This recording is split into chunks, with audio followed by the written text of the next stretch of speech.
Hey, how's it going everybody? Josh here at Desert Gardens Homestead. So I'm in front of a really awesome plant that I have here in the garden. This is one of my go-to support plants that I use as a green manure,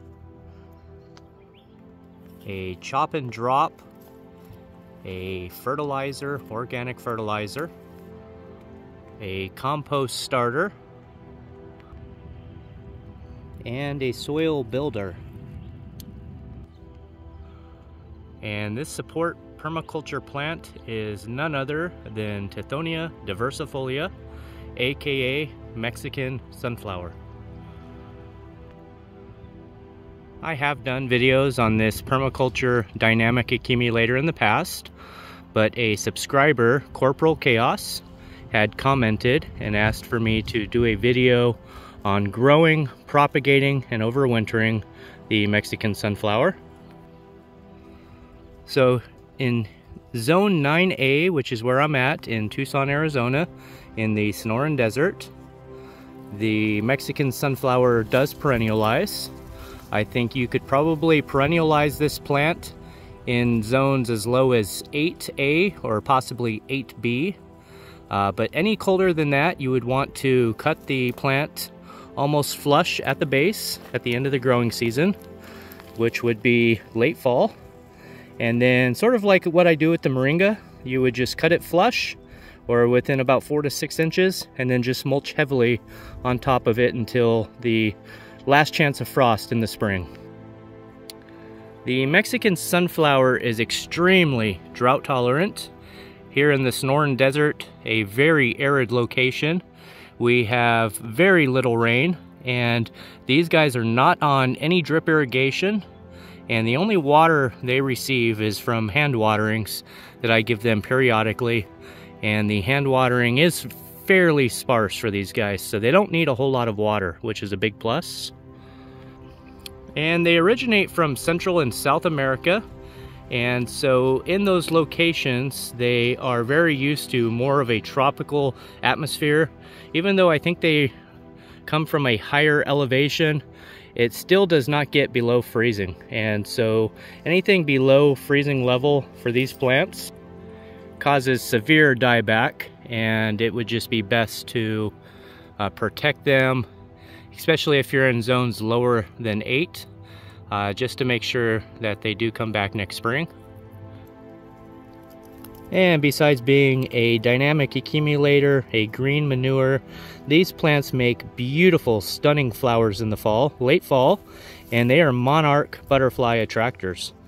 And so in November, December time frame, these plants will be loaded full of larger yellow flowers that resemble a sunflower, which is why they derive the name sunflower, Mexican sunflower.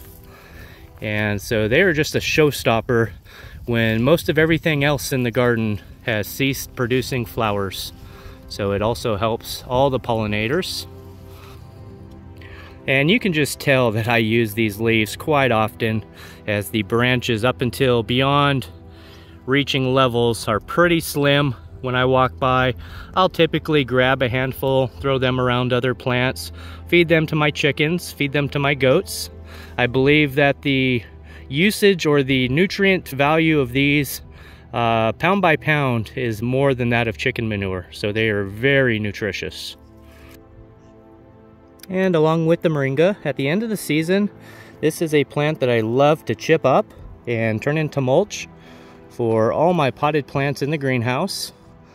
And it just makes a phenomenal mulch that breaks down very quickly, and it will just feed all the potted plants for an entire growing season. So it just has a myriad of uses here in the garden.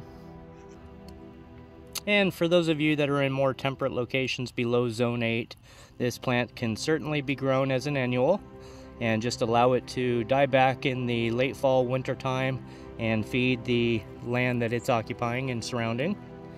And one thing that you could do is you could propagate this plant out. So if you're in a more temperate location, you can take cuttings and propagate it and overwinter those cuttings in, say, a garage or a greenhouse or anything that wouldn't receive freezing temperatures inside. and you could propagate out, say, 5 or 6 cuttings, and I have usually about a 90 to a 95% success on propagation, no rooting hormone needed. And so I usually just take a branch and divvy it out into 4 to 6 inch pieces. And so I'll just select a nice sized cane, usually an interior cane, and I'll just, depending on how many I want to propagate, I just kind of figure out how many I can get per piece. And so in this piece, I'll probably go down about 3 feet, right above a node, and I'll just cut that at a 45-degree angle. And so as you can see here, I've got a piece that's about 2.5, 3 feet, and then I'll just make some smaller pieces out of this. And so here I am at my plant station. I have my specimen here in hand, and so what I want to do is start at the base, and I'll just kind of just guide out or gauge a 4 to 6 inch piece, and then I'll just arrange those to where I know that the top is in a specified location so I don't get it mixed up. You don't want to plant anything upside down because it won't take.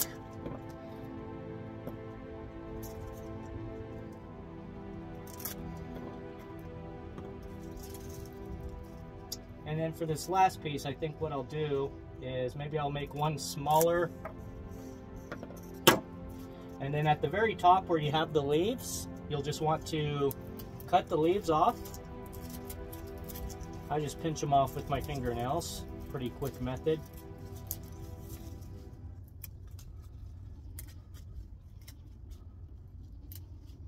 And I'll take all the leaves off except for just a couple small ones. And so if you can see this piece here, hopefully my camera is, and so I will just plant that just like that. All the leaves are going to go over to my goats. And I'll just go ahead and fill up these 4 square pots, or 5 square pots here, with garden soil.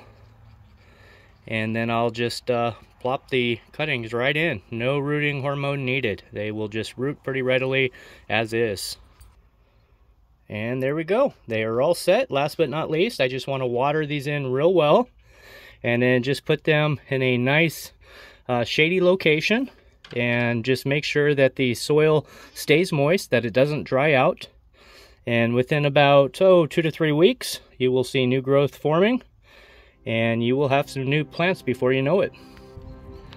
So if you're looking to establish a new section of yard, you want to put in a plant that will help you build soil and just also provide all kinds of nutrients, green manure, and organic fertilizer, I would recommend no other support plant than the Tithonia Diversifolia, aka Mexican sunflower, and also the moringa right next to it. But these plants are invaluable in the yard, and if you are looking to set up a permaculture type garden or orchard or homestead or anything along those lines, you need a good mix of these support type plants. And so you should have quite a few of these in the yard that you can go to in order to help fertilize the rest of your plants. So I hope this helps you out, Corporal Chaos, and I appreciate you commenting and watching the videos. And I hope everybody else is having a great day. I thank you all for taking the time to watch this video and to check out this channel. And I hope you have a great day today. God bless you all. Take care. Goodbye.